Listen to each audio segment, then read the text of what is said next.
قصیدہ قادریہ جس کو قصیدہ خمریہ بھی کہتے ہیں، اس کو خمریہ اس لیے کہتے ہیں کہ شراب کے ذکر سے اس کا آغاز ہو رہا ہے۔ شراب سے مراد یہ ظاہری شراب نہیں، شراب محبت مراد ہے۔ شاعری میں شراب کہہ کے محبت مراد لی جاتی ہے۔ میں شرابی نہیں ہوں، شاعر ہوں، اصطلاحاً شراب پیتا ہوں، حقیقتاً شراب پیتا ہوں نہیں۔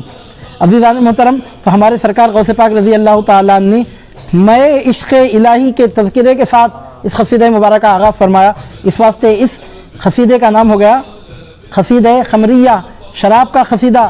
کون سی شراب کا قصیدہ؟ وہ شراب جس کو پی کے لوگوں کے ہوش اڑ جاتے ہیں، اس شراب کا قصیدہ نہیں ہے، یہ شراب قادریت کا قصیدہ ہے کہ جس کے ہوش ٹھکانے نہ تھے وہ ہوش ٹھکانے آ جاتے ہیں اس شراب کو پینے کے بعد۔ ایسا نشہ لانے والے شراب کی بات کی جا رہی ہے کہ وہ نشہ شراب عشق الہی کا نشہ ہے، شراب قادریت کا نشہ ہے، اور اس نشے کا حال یہ ہوتا ہے کہ ایک مرتبہ جب وہ نشہ چڑھ جاتا ہے، سور بھی اگر پھونک دیا جائے تو پھر وہ نشہ نہیں اترتا۔ یہ نشہ الگ ہے کہ جو چڑھتا ہے اور اترتا ہے، لیکن یہ نشہ وہ نشہ ہوتا ہے کہ ایک مرتبہ اگر چڑھ جائے تو پھر سور پھونک دیا جائے پھر وہ نشہ اترتا نہیں ہے۔ جو نشہ چڑھنے کے بعد ابد الآباد تک کے لیے نہ اترے، ایسے نشے لانے والی شراب کا اس میں ذکر کیا جا رہا ہے۔ چنانچہ اس قصیدے کا نام ہوا القصیدۃ الخمریہ۔ حضور پیرانی پیر فرماتے ہیں سقانی الحب کأسات الوصال فقلت لخمرتی نحوی تعالی، محبت نے مجھے وصال کے پیالے پلائے تو میں نے اپنی شراب سے کہا آ میری طرف آ۔ کیا ارشاد ہوتا ہے؟ سقانی الحب کأسات الوصال، محبت نے مجھے وصال کے پیالے پلائے۔ کیا مطلب سمجھ رہے ہیں آپ؟ اس کا مطلب یہ نکلتا ہے کہ محبت کی وجہ سے مجھے وصال نصیب ہوا، اللہ رب العزت کا جو وصال مجھے نصیب ہوا، اللہ تعالیٰ تک تقرب اور جو رسائی مجھے نصیب ہوئی، کس کے ذریعے نصیب ہوئی؟ تو ارشاد فرماتے ہیں محبت کی وجہ سے۔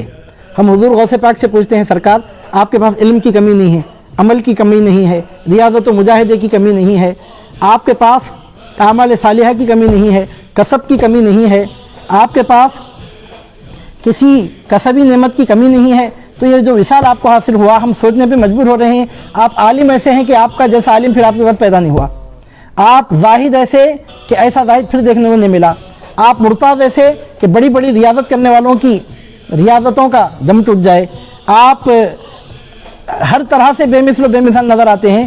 تو یہ بتائیے سرکار، یہ ارشاد فرمائیے کہ آپ کو جو وصال نصیب ہوا کس چیز کی وجہ سے نصیب ہوا؟ علم کی وجہ سے، عمل کی وجہ سے۔ آپ کو جو وصال نصیب ہوا کس وجہ سے نصیب ہوا؟ عبادت و ریاضت کی وجہ سے۔ 40 سال تک آپ نے عشاء کے وضو سے فجر کی نماز ادا کی، کیا اس 40 سالہ رات بھر کی عبادت کے ذریعے سے آپ کو وصال الہی نصیب ہوا؟ 15 سال تک آپ نے ایک پیر پر کھڑے ہو کر قرآن مجید کی تلاوت فرمائی، تو کیا 15 سال تک ایک پیر پر کھڑے ہو کر جو آپ نے قرآن مجید کی تلاوت فرمائی اس عمل کی وجہ سے آپ کو وصال الہی حاصل ہوا؟ کس وجہ سے آپ کو وصال الہی حاصل ہوا؟ تو جواب گویا ارشاد ہو رہا ہے کہ اللہ کے فضل سے ہمارے پاس علم کی کمی نہیں ہے۔ درست العلم حتی صرت خطبا ونلت السعادة من مولا الموالی، میں علم حاصل کرتا گیا یہاں تک کہ علم حاصل کرتے کرتے میں خطب بن گیا، اور میں نے مولاؤں کے مولا، موالیوں کے مولا کے ذریعے سے میں نے خوشبختیوں کے پروانے حاصل کر لیے۔ اس حد تک میں نے علم حاصل کیا کہ مجھے کسی دنیا کے جامعہ مدرسہ یونیورسٹی کی سند نہیں، مولا الموالی رب العالمین کی بارگاہ سے سند قبولیت کا پروانہ مجھے عطا ہو گیا۔ اس قدر میں نے علم حاصل کیا۔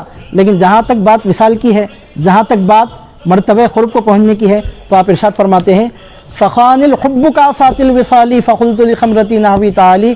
صحیح بات ہے کہ علم و عمل و کسب و ریاضت و مجاہدے کی اللہ کے فضل سے میرے پاس کمی نہیں ہے، لیکن اے پوچھنے والے جب تو وصال کے بارے میں پوچھ رہا ہے تو سن، مجھے وصال جو نصیب ہوا علم و عمل و کسب و ریاضت کی وجہ سے نہیں، اللہ اور اس کے حبیب محمد رسول اللہ کی محبت کی وجہ سے مجھے پروردگار عالم کی بارگاہ اقدس تک رسائی نصیب ہوئی، محبت کی وجہ سے مجھے رسائی نصیب ہوئی۔ تو پہلے ہی مطلب میں آپ نے محبت کی فوقیت کا اعلان فرما دیا۔ اب وہ عبادت ہے کہ نہیں ہے، ریاضت ہے کہ نہیں ہے، علم ہے کہ نہیں، بعد میں دیکھو، پہلے ہی شعر میں آپ بتا رہے ہیں، پہلے یہ دیکھو کہ محبت ہے کہ نہیں ہے، عقیدت ہے کہ نہیں ہے، نیاز مندی ہے کہ نہیں ہے، ربط ہے کہ نہیں ہے، تعلق ہے کہ نہیں ہے۔ الحب فقانی، الحب یہ الف لام جب عربی میں آتا ہے تو ایک مخصوص محبت مراد ہوتی ہے، آپ اس کو اللہ کی محبت کہیے، لفظ بدل کر اللہ کے حبیب صلی اللہ علیہ وسلم کی محبت کہیے، مطلب یہ نکلتا ہے کہ علم، عبادت، زہد، تقوی سب اپنی جگہ ہیں، لیکن محبت الحب، اللہ کی وہ محبت جو رسول پاک صلی اللہ علیہ وسلم کے وسیلے سے نصیب ہوتی ہے۔ آپ بولیں گے یہ آپ کہاں سے نکال رہے ہیں مطلب الف لام کا؟ تو پورا قصیدہ آپ پڑھ جائیے۔ اس قصیدے میں حضور پیرانی پیر غوث اعظم دستگیر رضی اللہ تعالیٰ عنہ نے اپنے مقامات و مراتب کو بیان کرتے کرتے درمیان میں کھلے طور پہ بات ارشاد فرمائی کہ جو کچھ مجھے نصیب ہو رہا ہے میرے جد محمد عربی صلی اللہ علیہ وسلم کے وسیلے سے مجھے مراتب نصیب ہو رہے ہیں۔ جب آپ اپنے جد کریم کے مراتب عالیہ کا ذکر فرما رہے ہیں بعد کے اشعار میں، تو مطلع کو ان اشعار سے اگر جوڑ کر دیکھا جائے تو اس کا مطلب یہ نکلتا ہے کہ جتنی عبادتیں میں نے کی ہیں وہ اللہ کی بارگاہ میں قبول ہیں یقیناً، لیکن مجھے اللہ رب العزت کا وصال جو نصیب ہوا میرے جد کریم آسمان کمال کے بدر کامل نبی ہاشمی مکی حجازی محمد الرسول اللہ صلی اللہ علیہ وسلم کی محبت کی وجہ سے مجھے قرب الہی نصیب ہوا، اللہ رب العزت کا وصال نصیب ہوا۔ چونکہ شراب محبت کا ذکر فرمایا اس واسطے اس قصیدے کو قصیدہ خمریہ کہتے ہیں، اور اس قصیدے کو قصیدہ خادریہ کہتے ہیں، کیونکہ اس قصیدے کو قصیدہ خادریہ کہنے کی وجہ یہ ہے کہ حضور پیران پیر غوث اعظم دستگیر قدس اللہ تعالیٰ سرہ العزیز نے اس میں اپنے مراتب عالیہ کا بیان کرتے ہوئے اپنے مریدین کو زبردست خوشخبریاں سنائیں۔ بیسیکلی اگر دیکھا جائے تو قصیدہ خادریہ کی 3 ٹاپکس ہیں، 29 شعر پر مشتمل یہ قصیدہ، اس میں 3 ٹاپکس ہیں۔ ایک تو حضور غوث پاک قدس اللہ تعالیٰ سرہ العزیز نے اپنے جد کریم جو اللہ رب العزت کی بارگاہ میں آپ کا نہیں پوری مخلوق کا واسطہ وسیلہ ہیں، انبیاء کے جو نبی ہیں، اماموں کے جو امام ہیں، رسول اکرم صلی اللہ علیہ وسلم کی نعت بیان کی ہے۔ قصیدہ خادریہ میں کیا ہے تو حضور نبی کریم صلی اللہ علیہ وسلم کی نعت ہے، اور کیا ہے سیدنا امام حسن علیہ السلام کی منقبت ہے، لیکن وہ بھی در حقیقت حضور نبی کریم صلی اللہ علیہ وسلم کی نعت کا ایک حصہ ہے۔ تو ایک ٹاپک ہے نعت رسول، نعت، سلام، درود، عشق رسول، مجلس درود شریف، محفل میلاد النبی، زیارت آثار شریف، نعرہ یا رسول اللہ، عظمت مدینہ منورہ، عشق رسول و عشق آل رسول۔ اس ٹاپکس کے حوالے سے جب بھی کوئی بات کی جائے تو آپ یقین جانیے کہ امت میں ان ٹاپکس کو لوگوں کے دلوں میں اتار کر اس معاملے میں لوگوں کے دلوں میں اور دماغوں میں شکوک و شبہات ختم کر کے عقیدت کی مضبوطی اور استحکام عطا فرمانے والے کا نام عبدالقادر گیلانی۔ قصیدہ خادریہ میں کیا ہے تو عزیزان محترم قصیدہ خادریہ میں سید المرسلین صلی اللہ علیہ وسلم کی نعت ہے۔ اور کیا ہے قصیدہ خادریہ میں تو قصیدہ خادریہ میں حضور غوث پاک رضی اللہ تعالیٰ عنہ نے اپنے مراتب عالیہ کا تذکرہ کرتے ہوئے بات بتائی ہے کہ ولایت کے جن بلند و بالا مقام پر آپ فائز ہیں کوئی ولی صبح قیامت تک اس مقام پر نہیں پہنچ سکتا، اس بات کو آپ نے ڈکلیئر فرمایا۔ آپ نے فرمایا کہ جتنے اولیاء ہیں ان کے مقامات بہت بڑے ہیں۔ آپ نے اولیاء کو مخاطب کر کے ارشاد فرمایا فَقُلْتُ لِسَائِرِ الْأَقْطَابِ لُمُّوا بِحَالِي وَادْخُلُوا أَنْتُمْ رِجَالِي وَهِيمُوا وَاشْرَبُوا أَنْتُمْ جُنُودِي فَصَاقِ الْقَوْمِ بِالْوَافِ مَلَالِي۔ سرکار غوث پاک فرماتے ہیں کہ سب اقطاب کو میں نے پکار کر بلایا اور بلا کر کہا کہ آؤ، چلو کھچے چلے آؤ، ادھر آؤ اور میری بچی ہوئی شراب پی لو، کیونکہ تم میرا لشکر ہو، تم میرا اسٹاف ہو، تم میرے اسٹاف میں کام کرنے والے ہو، لہذا میری بچی ہوئی شراب پی لو۔ شریبتم فضلتی من بعد سکری ولا نلتم علوبی واتصالی، تم نے میری بچی ہوئی شراب پی ہے، لیکن جو محبت الہی کا نشہ مجھ پہ چڑھا ہوا ہے، عشق رسول کا جو نشہ عبدالقادر کو چڑھا ہے، قیامت کی صبح تک کسی کو ایسا نشہ نہیں چڑھ سکتا۔ عزیزان محترم فرماتے ہیں ولا نلتم علوبی واتصالی، نہ میرے مقام و مرتبے کی بلندی کو تم پہنچ سکتے ہو، نہ میرے مراتب عالیہ تک تم رسائی حاصل کر سکتے ہو۔ عزیزان محترم آپ فرماتے ہیں وَوَلَّانِي عَلَى الْأَقْطَابِ جَمْعًا فَحُكْمِ نَافِذٌ فِي كُلِّ حَالٍ، پروردگار عالم نے تمام اقطاب پر مجھے امیر بنایا، سرداری عطا فرمائی۔ فَحُكْمِ نَافِذٌ فِي كُلِّ حَالٍ، میرا حکم ہر حال میں نافذ ہو کے رہتا ہے۔ وہ کسی کے ذہن میں بات آئے کہ اگر وہ کام نہیں ہونے والا رہا تو اب اللہ تعالیٰ کی مرضی میں بعض کام ایسے ہوتے ہیں کہ کام نہیں ہونے کے ہیں، جب کیا ہوگا تو عزیزان محترم جب کیا ہوگا اس کام کا حضور غوث پاک حکم ہی نہیں فرماتے۔ جو کام نہیں ہونے کا ہے اس کام کے لیے سرکار غوث پاک اپنا حکم مبارک نافذ نہیں فرماتے۔ جب آپ حکم نافذ فرماتے ہیں تو اس کا مطلب یہ کہ وہ حکم باذن اللہ ہے۔ لوگ بولتے ہیں کہ اتنی کیسی جنت سستی ہو گئی کہ جو غوث اعظم کی توقیت تک پہنچ گیا جنتی ہو گیا، تو ہم اس کے جواب میں کہتے ہیں کہ جو جنتی ہے وہی غوث اعظم کی توقیت تک پہنچتا ہے، اور جو جنتی نہیں ہے وہ تیری طرح اعتراض کر کے گردن اکڑا کے کھڑا ہو جاتا ہے، غوث اعظم کی توقیت تک پہنچ ہی نہیں سکتا۔ جس کو وہاں بھیجنا ہوتا ہے اس کو یہاں پہنچنے کا اذن دیا جاتا ہے۔ عزیزان محترم حضور پیران پیر غوث اعظم دستگیر رضی اللہ تعالیٰ عنہ نے نہایت واضح انداز میں اپنے مراتب عالیہ کا، مقامات رفیعہ کا ذکر فرمایا ہے، اور کھلے طور پر آپ نے ارشاد فرمایا کہ جتنے کمالات آپ کو حاصل ہو رہے ہیں وہ آپ کے جد کریم نبی رؤوف الرحیم محمد عربی صلی اللہ علیہ وسلم کے وسیلے سے ہیں۔ فرماتے ہیں نبی ہاشمی مکی حجازی ہوا جدی بھی نلت الموالی، وہ نبی ہاشمی مکی حجازی تہامی ابتہی صلی اللہ علیہ وسلم میرے جد ہیں، آسمانی کمال کے وہ بدر کامل ہیں، اور انہی کے وسیلے سے مجھے یہ مراتب عالیہ نصیب ہوئے۔ تو کیا بننا چاہیے، القصیدۃ القادریہ کے 3 ٹاپکس میں سے سب سے اہم ٹاپک ہے حضور نبی کریم صلی اللہ علیہ وسلم کی بہترین نعت رسول بحوال شان غوثیت۔ سرکار صلی اللہ علیہ وسلم کی شان بیان کرنے کے کئی طریقے ہیں نا۔ سرکار کی شان بیان کرنے کا طریقہ ایک یہ ہے کہ محمد اس رسول برحق صلی اللہ علیہ وسلم کا نام ہے جس نے انگلی کے اشارے سے چاند کے 2 ٹکڑے کر دیا، تو شان رسالت بحوالِ معجزہ شق القمر ہوا۔ اب آپ بولیں گے کہ سید المرسلین صلی اللہ علیہ وسلم کی شان وہ ہے کہ آپ نے ڈوبے ہوئے سورج کو واپس پلٹا دیا، تو اس کا مطلب کیا ہوا؟ شان رسالت بحوالِ معجزہ رد الشمس، سورج کے پلٹانے کے معجزے کے حوالے سے حضور نبی کریم صلی اللہ علیہ وسلم کی شان بیان کی جا رہی ہے۔ آپ کہیں گے کہ سرکار صلی اللہ علیہ وسلم وہ ہیں جنہوں نے اپنی انگلی سے پانی کے چشمے بہا دیے، تو اب اس معجزے کے حوالے سے سرکار صلی اللہ علیہ وسلم کی پہچان ہوئی۔ اور قصیدۃ القادریہ کیا ہے؟ نعت رسول بحوال شان غوثیت۔ چاند کے ٹکڑے ہونے، سورج کے پلٹنے کا تذکرہ نہیں کیا جا رہا ہے، چاند اور سورج جن کے سر پر سے صدقہ اتر جائیں تو حیرت کی بات نہیں ہے، اس پیرا عبد القادر گیلانی کی غوثیت کبریٰ کا ڈنکا بجا کر محمد الرسول اللہ کی رسالت عظمیٰ کا اعلان کیا جا رہا ہے۔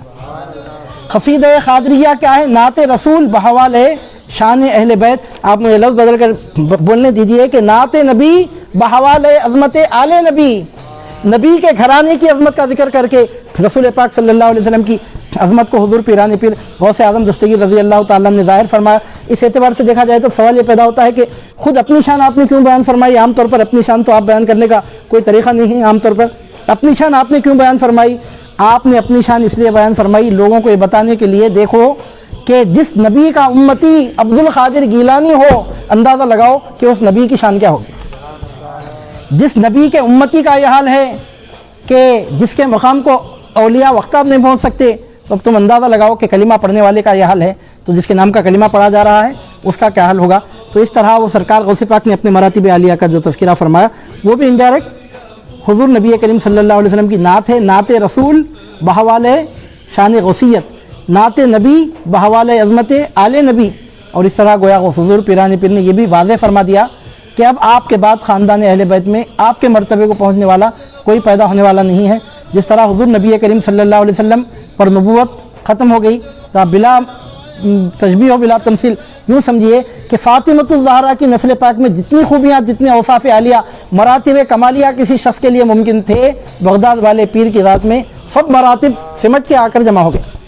اب اگر کوئی پورے فاطمۃ الزہرا کی نسل پاک کی عظمت کو ایک دروازے پر اگر اس کو دیکھنا چاہے تو باب الشیخ پہ پہنچ کے دیکھ سکتا ہے کہ فاطمۃ الزہرا کی نسل پاک کا فیضان کس کو کہتے ہیں۔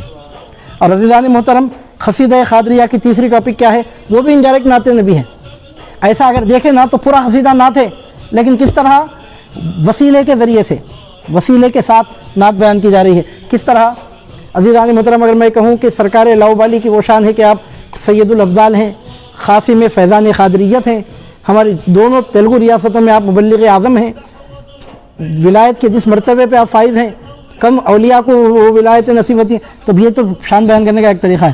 اس کے بجائے اگر میں یہ کہوں کہ سرکار لاؤبالی ان کا نام ہے کہ دیوار سے مس ہونے والی مٹی کے ذرات کو اگر لے جا کر گھر میں ڈال دو تو کوئی سانپ اس گھر میں داخل نہیں ہو سکتا، تو شان کس کی بیان ہو رہی ہے؟ مٹی کے ذرات کی، لیکن انڈائریکٹ وہ شان کس کی بیان ہو رہی ہے؟ سرکار لاؤبالی کی۔ تو بلا مبالغہ آپ نے سمجھیے کہ حضور غوث پاک نے اپنے قادری غلاموں کی شان بیان فرما کر دنیا کو یہ دکھایا کہ جس پیر کے مریدین کے لیے ایسی بشارتیں ہیں، مریدوں کا یہ حال ہے، جب مرید روشن ضمیر ہے پھر پیر کا عالم کیا ہوگا۔ یہ دیکھو کہ جس کے مریدوں کا یہ حال ہے کہ اولیاء کی طرح لا خوف علیہم ولا هم یحزنون کی سند حاصل کر لیتے ہیں، اولیاء کو لا خوف علیہم ولا هم یحزنون کا پروانہ دیا جاتا ہے، لیکن غوث اعظم کے مریدین کا حلقہ ایسے خوش نصیبوں کا حلقہ ہے کہ غوث اعظم کے غلاموں کو لا خوف علیہم ولا هم یحزنون کی سند عطا کی جاتی ہے۔ اس طرح انڈائریکٹ وہ شان بھی حضور غوث پاک کی ہے اور انڈائریکٹ وہ شان بھی حضور نبی کریم صلی اللہ علیہ وسلم کی ہے۔ نعت تو لکھنے کو کوئی شاعر لکھتے ہیں، جریر بھی شاعر تھا، فرزدق بھی، لیکن کوئی شاعر یہ نہیں بول سکتا کہ دنیا کا کوئی ولی میرے مقام و مرتب کو پہنچ نہیں سکتا۔ اے میرے مرید غم نہ کر، اللہ میرا، خوف نہ کر، اللہ میرا رب ہے، میری محبت کے ترانے گا، جو کرنا ہے کر، میرا نام بلند ہے۔ اے میرے مرید چغل خور سے خوف نہ کھا، اگر جنگ چھڑ جائے تو دیکھے گا کہ تیرا پیر عبد القادر بہت پکے ارادے کے ساتھ قتل کرنے والا ہے۔ آپ مجھے بتائیے کہ دنیا کا کون سا شاعر یہ بات بول سکتا ہے؟ اس کا تعلق زبان دانی سے نہیں ہے، یہ جو اعلان ہو رہا ہے زبان کے کمال پہ نہیں ہے، یہ اعلان فاطمۃ الزہرا کے خون کی عظمت و شان کی بنیاد پہ کیا جانے والا اعلان ہے۔ سیدہ کائنات فاطمۃ الزہرا سلام اللہ علیہا کی نسل پاک کی شان کیا ہوتی ہے، عظمت کیا ہوتی ہے، حضور پیران پیر غوث اعظم دستگیر قدس اللہ تعالیٰ سرہ العزیز نے قصیدہ قادریہ میں بیان فرمایا۔ وہ آپ یوں سمجھیے کہ قصیدہ قادریہ آل ان ون ہے، بیک وقت اس میں رد وہابیت بھی ہے اور بیک وقت اس میں رد خارجیت و ناصبیت بھی ہے۔ سرکار پیران پیر نے حضور نبی کریم صلی اللہ علیہ وسلم کو اپنا جد کہا، وہ جدی صاحب العین الکمالی کہا، اپنے نسبی شرافت کا آپ نے ذکر فرمایا، امام حسن علیہ السلام سے اپنی نسبت اپنے نسب کے متصل ہونے کا ذکر فرمایا۔ گویا دنیا کو یہ دکھا رہے ہیں کہ حسن کے پوتے کی یہ شان ہے تو حسن کے نانا کا کیا مقام ہوگا، حسن کے گھر میں پیدا ہونے والے کی یہ شان ہے تو حسن خود جن کے گھر میں پیدا ہوئے ان پنجتین پاک کی عظمت و شان کا عالم کیا ہوگا۔ تو اس طرح انڈائریکٹ اگر دیکھا جائے تو قصیدہ قادریہ بہترین نعت ہے، نعت رسالت بحوال شان ولایت، یہ ہے قصیدہ قادریہ کا مین کانسیپٹ، اور اس کو حضور پیران پیر نے وسیلہ در وسیلہ بیان فرمایا۔ پھیلا کے اگر دیکھا جائے تو قصیدہ قادریہ کے 3 ٹاپکس قرار پاتے ہیں، سرکار صلی اللہ علیہ وسلم کی نعت اور خود حضور پیران پیر غوث اعظم دستگیر رضی اللہ تعالیٰ عنہ کی منقبت جو بذاوان خود آپ نے الہاماً بیان فرمائی، اور تیسرے ہمارے لیے جو بخشش کی ضمانت ہے، ہمارے لیے جو نجات کا پروانہ ہے وہ ہے کہ آپ نے اپنے مریدین کے لیے بشارتیں سنائیں۔ فرماتے ہیں مریدی ہم وطب وشتہ وغنی ویفعل ما تشاء فالاسم عالی، اے میرے مرید مست ہو جا، بے خود ہو جا اور میری شان کے ترانے گا، اور جو کرنا چاہتا ہے کر، میرا نام بلند ہے، میری محبت میں جو کرنا چاہتا ہے کر، میرا نام بلند ہے۔ فرماتے ہیں مریدی لا تخف اللہ ربی عطانی رفعتا نلت المنالی، اے میرے مرید خوف نہ کر، اللہ میرا رب ہے، اس نے مجھے ایسی بلندی عطا فرمائی کہ جو میں حاصل کرنا چاہتا تھا اس مقصد کو میں نے حاصل کر لیا۔ آگے چل کے فرماتے ہیں مریدی لا تخف واشن فانی عظوم خاطل عند القتال، اے میرے مرید کسی چغل خور کی وجہ سے تو خوف نہ کھا، اگر جنگ چھڑتی ہے تو چھڑ جانے دے، جب جنگ چھڑے گی تو دیکھ لینا کہ تیرا پیر عبد القادر بہت پکے ارادے کے ساتھ خوب قتل کرنے والے کا نام ہے۔ عزیزان محترم، اس طرح سرکار غوث پاک رضی اللہ تعالیٰ نے ہیبت کس کو کہتے ہیں، خوف کس چڑیا کا نام ہے، اپنے غلاموں کے دلوں سے اس کو ایسا نکال دیا کہ بے خوف ہونا اولیاء کی نشانی ہے، لیکن غوث اعظم کی شان یہ ہے کہ بے خوف ہونا صرف غوث اعظم کی نشانی نہیں ہے، ہر یاغوث کہنے والے کی نشانی یہ ہے، پہچان یہ ہے کہ بے خوف ہوتا ہے۔ دوسرے اولیاء بے خوف ہوتے ہیں، اور میرے پیر غوث اعظم دستگیر کی شان یہ ہے کہ آپ کا نام لینے والا بھی بے خوف ہوتا ہے۔ آپ ارشاد فرماتے ہیں اپنے بارے میں انا الجیلی محی الدین اسمی وعالمی علی رأس الجبالی، میں جیلان کا رہنے والا ہوں، محی الدین میرا نام ہے، میرے پرچم پہاڑوں کے بلندیوں پہ لہراتے ہیں۔ پرچم کس کا لہراتا ہے؟ کسی کلرک کا، کسی آفیسر کا پرچم نہیں لہراتا۔ عزیزان محترم، پرچم کسی امپلائی کا نہیں لہرایا جاتا، کسی دکاندار، کسی تاجر کا نہیں لہراتا، پرچم بادشاہ کا لہراتا ہے۔ تو حضور غوث پاک اللہ کی عطا سے اپنی خداداد بادشاہت کا اعلان فرما رہے ہیں کہ تاجدار مدینہ کا میں ایسا وارث بن کے پیدا ہوا کہ پوری زمین کے وارث اللہ تعالیٰ نے میرے نانا جان کو بنایا، اور ان کی نیابت میں اب یہ وراثت مجھے عطا کی گئی، اور پہاڑوں کی بلندیوں پہ میرے نام کے جھنڈے لہراتے ہیں۔ جھنڈا کس کے نام کا لہرایا جاتا ہے؟ سوائے بادشاہ کے اور کسی کا جھنڈا نہیں لہرایا جاتا۔ جھنڈے حکومتوں کے لہرائے جاتے ہیں، تو یہ جو ہرا جھنڈا ہم اپنے گھروں پر، اپنی درگاہوں میں، اپنی مسجدوں میں چڑھا رہے ہیں، عزیزان محترم، یہ اللہ کی عطا سے حضور نبی کریم صلی اللہ علیہ وسلم کے اور پنجتین پاک کے فیضان سے سور پھونکے جانے تک زمین پر حضور پیران پیر غوث اعظم دستگیر کی روحانی حکومت کا اعلان، اس کی علامت یہ ہرا جھنڈا ہے جو لگایا جا رہا ہے۔ قصیدہ قادریہ میں کیا ہے؟ جھنڈے کا ذکر بھی ہے۔ یہ جو ہم جھنڈا لگا رہے ہیں، جھنڈا لگانا کہاں سے سیکھے ہیں؟ تو حضور پیران پیر نے ہم کو جھنڈا لگانا سکھایا ہے۔ اور دنیا ولایت میں آپ دیکھیے کہ سوائے سرکار غوث پاک کے اور کسی کے نام کا جھنڈا نہیں لہرایا جاتا۔ جھنڈا نہ جنید بغدادی کے نام کا لہرایا، نہ بایزید بستامی کے نام کا، نہ ابو الحسن خرخانی کے نام کا لہرایا گیا، نہ اویس قرنی کے نام کا۔ جھنڈا عبد القادر گیلانی کے نام کا لہرایا جاتا ہے۔ کیوں؟ اس لیے کہ وہ محمد الرسول اللہ صلی اللہ علیہ وسلم کے فرزند ہیں، شاہ کا بیٹا شہزادہ ہوتا ہے، بادشاہ کے گھرانے میں بادشاہتیں ہوتی ہیں۔ یہ سرکار غوث پاک کے پرچم کے ذریعے اس بات کا اعلان ہو رہا ہے۔ آگے چل کے آپ ارشاد فرماتے ہیں انا الحسنی والمغدا مقامی واغدامی علی عنق الرجالی، میں چونکہ امام حسن کا پوتا ہوں اس لیے مجھے ایک ایسا مقام عطا کیا گیا ولایت کا جو کسی کو عطا نہیں ہوتا، میرے قدم لوگوں کی، اولیاء کی گردنوں پہ ہیں۔ مزید آپ ارشاد فرماتے ہیں وعبد القادر المشہور اسمی وجدی صاحب العین الکمالی، میرا سب سے زیادہ مشہور نام عبد القادر ہے، اور عین کمال کے جو مالک ہیں وہ کوئی اور نہیں، وہ میرے ہی نانا جان محمد الرسول اللہ صلی اللہ علیہ وسلم۔ وہ آپ یہ بتا رہے ہیں کہ عین کمال جو اصل جو کمال ہوتا ہے، کمال کی جو اصل ہوتی ہے وہ کسی اور کے گھر کی چیز نہیں، وہ میرے گھر کی چیز ہے، میرے نانا صاحب العین الکمالی ہیں۔ تو اس طرح حضور پیران پیر غوث اعظم دستگیر قدس اللہ تعالیٰ سرہ العزیز نے قصیدہ قادریہ میں اپنے جد کریم کی شان بیان فرمائی، اپنے مراتب عالیہ، مقامات رفیع جو آپ کے علاوہ اور کسی کو نصیب نہیں ہوئے، ان مراتب کا آپ نے ذکر فرمایا، اور قیامت کی صبح تک آپ کی غوثیت کبریٰ کے باقی برقرار رہنے کا آپ نے اعلان فرمایا، اور اپنے مریدین کو آپ نے ایسی بشارتیں سنائی، مریدی لا تخف کہہ کر تسلی دی غلاموں کو، قیامت تک رہے بے خوف بندہ غوث اعظم کا۔